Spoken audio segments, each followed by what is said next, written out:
1 जुलाई से जीएसटी लागू किया है। व्यापार मंडल इसका पुरजोर स्वागत करता है। भारत सरकार का ये क्रांतिकारी कदम है।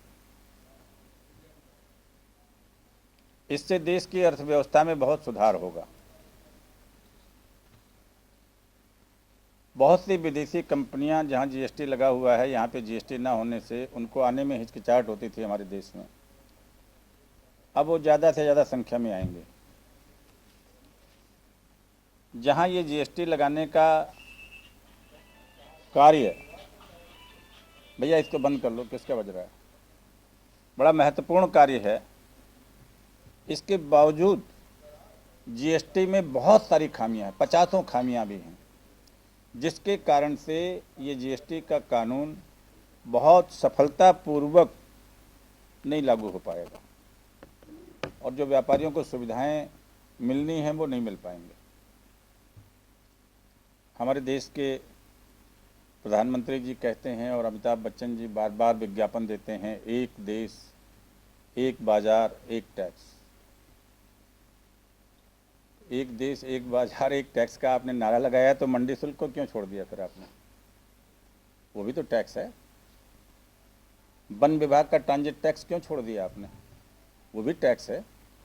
आज लकड़ी के व्यापारी व्यापार नहीं कर पाएंगे। और प्रदेशों में, दिल्ली में मंडी शुल्क नहीं है, बिहार में, हमारे बगल में बिहार है, नहीं है, बगल में ही मध्य प्रदेश लगा हुआ है, वहाँ पे मंडी शुल्क नहीं है, बगल में हमारे नेपाल सटा हुआ है, वहाँ पे नहीं है, उत्तराखंड सटा हुआ है, वहाँ 1% मंडी शुल्क है। हमारा इटावा का गल्ले का व्यापारी कैसे व्यापार करेगा? किराने का व्यापारी कैसे व्यापार करेगा? देसी घी का व्यापारी कैसे व्यापार करेगा? जब एक आपका सपना है कि एक टैक्स होगा देश में, जीएसटी और इनकम टैक्स, भैया अब इसको बंद कर लो। तो वन विभाग का मेरी मांग है आपके समाचार पत्रों के माध्यम से कि वन विभाग का ट्रांजिट टैक्स तुरंत समाप्त किया जाए और मंडी शुल्क को समाप्त किया जाए तुरंत। अब अगर मान लिया सरकार ये कहती है कि भाई मंडी शुल्क तो किसानों की सड़कों को बनाने के लिए किया गया है, ये किया गया है, वो किया गया है, चलिए मत हटाइए, पूरे देश में एक रेट कर दीजिए, एक व्यवस्था कर दीजिए। आप दिल्ली में अगर 2.5% यहाँ लगा, दिल्ली में 2.5% लगा दीजिए, बिहार में भी 2.5% लगा दीजिए। हम कोई परेशान नहीं। हम तो चाहते हैं सरकार को टैक्स मिले। सरकार को ज़्यादा टैक्स मिलेगा तो ज़्यादा बिजली घर बनेंगे, ज़्यादा सड़कें बनेंगी, ज़्यादा हवाई जहाज उड़ेंगे। परंतु एक प्रदेश में टैक्स ना हो और हमारे उत्तर प्रदेश में टैक्स हो तो हमें परेशानी हो जाती है। ऐसे कुछ खामियां जीएसटी में लागू की गई हैं जिनको नहीं लागू किया जाना चाहिए। अब जैसे आपने कपड़े पे 5% टैक्स लगाया, ठीक है, अब आपने कह दिया साहब 1,000 रुपये की साड़ी अगर ज़्यादा बिकेगी तो उस पर 12% टैक्स लगेगा। ये जो नियम है ये व्यापारी को चोर बनाने का नियम। अब हम क्या करेंगे? हम अपनी कमी बता रहे हैं। 5,000 रुपये की साड़ी का बिल हम 900 रुपये का बनाएंगे और फिर हम उसी गंदे रास्ते पे चल पड़ेंगे जिस रास्ते पे अब तक चलते हैं। मोदी जी, आपने देश में नंबर 1 का काम करने के लिए जीएसटी लगाया है तो ऐसे कानून बनाइए, ऐसी धाराएं बनाइए कि व्यापारी बेईमानी के रास्ते पे ना चले, ईमानदारी के रास्ते पे चले। अगर आप 12% कपड़े पे लेना चाहते हैं तो 5% हटा दीजिए, 12% लगा दीजिए सब कपड़ों पे 12%, चाहे 1,000 का बिके, चाहे 5,000 का बिके, चाहे 500 का बिके, चाहे 200 का बिके, सब पे 12 लगा दीजिए। हम टैक्स लगाने से कहाँ आपका वो कह रहे हैं कि आप मत लगाइए, बिल्कुल लगाइए। अब आपने, हमारी इटावा बहुत बड़ी गल्ले की मंडी है, अब आपने गल्ले को करमुक्त कर दिया। हम आपको धन्यवाद देते हैं कि आपने गल्ले को करमुक्त कर दिया। फिर आपने इसी में एक लपना लगा दिया कि ब्रांडेड होगा तो हम 5% लेंगे।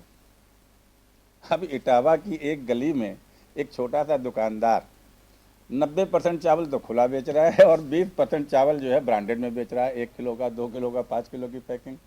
अब उस पर 5% टैक्स लग जाएगा तो वो आ गया ना, टैक्स के जाल में फंस गया।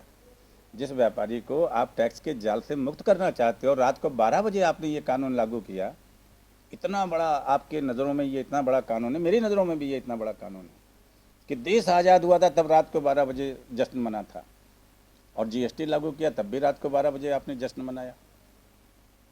तो उस जश्न में मनाते समय आपने वकीलों को बुलाया, आपने सीए को बुलाया, आपने राजनेताओं को बुलाया, आपने सांसदों से मीटिंग की, अरे भैया जेटली जी, आपने जिन व्यापारियों के ऊपर ये टैक्स लागू किया उनके 5-5 नेताओं को हर प्रदेश से बुला के तो बतिया लेते कम से कम।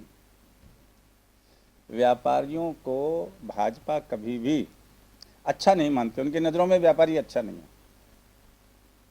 व्यापारी समाज से बात नहीं करेंगे वो, और सबसे बात करेंगे, फिक्की वालों से बात करेंगे, एसोचैम वालों से बात करेंगे, बड़े बड़े उद्योगपतियों से, अंबानी जी से बात करेंगे, व्यापारियों से बात नहीं करेंगे। व्यापारी बहुत निकृष्ट है उनकी नज़रों में। हम चाहते हैं कि जेटली जी, हमारे माननीय जेटली जी जिन्होंने जीएसटी लागू किया है, वो व्यापारी नेताओं को, 35 प्रदेश हैं, 4-4 5-5 नेताओं को बुला लीजिए। अरे भैया, न समाजवादी वालों को बुलाइए, भाजपा वालों को ही बुला लीजिए। क्यों? भाजपा वाले भी तो बात वही कहेंगे जो व्यापारियों को तकलीफ है, और कोई दूसरी बात थोड़ी कहेंगे। आप किसी को बुला लीजिए, 5-5 व्यापारी नेताओं को बुला के बात कर लीजिए, और ये टैक्स बहुत अच्छा है। इससे देश की अर्थव्यवस्था में पर्याप्त सुधार होगा। व्यापारी भी नंबर 1 की तरफ मुखातिब हो जाएगा, सारा काम नंबर 1 में हो जाएगा, और देश की जब अर्थव्यवस्था में इजाफा होगा तो देश के विकास में इजाफा होगा। देश का विकास 10 दिन दूना रात चौगुना बढ़ेगा। ये खामियां दूर होनी चाहिए। ऐसी ऐसी खामियां, हंसी आती है। आप रिफंड अगर लेट हो गया मेरा, आप 6 महीने बाद रिफंड दोगे तो हमें 6% ब्याज दोगे, और मैंने अगर ये जुलाई चल रहा है और जुलाई का टैक्स हमने जमा करने में अगर 1 हफ्ता भी लेट कर दिया तो हमसे 18% ब्याज लोगे। क्यों क्यों 18 लोगे? आप जब 6 हमको दे रहे हो तो 6 लो, या हमको भी 18 दो, 18 लो। आपने अभी वैट में एक कानून है कि अगर किसी अधिकारी ने हमारा एक्सपार्टी केस कर दिया है तो हम धारा 32 में एप्लीकेशन देते हैं कि सर हमें ये दिक्कत थी, आप हमारा खोल के फिर से जांच कर लीजिए, और अधिकारी धारा 32 में खोल करके फिर से असेसमेंट कर लेता था, तो हमारा केस हो जाता था।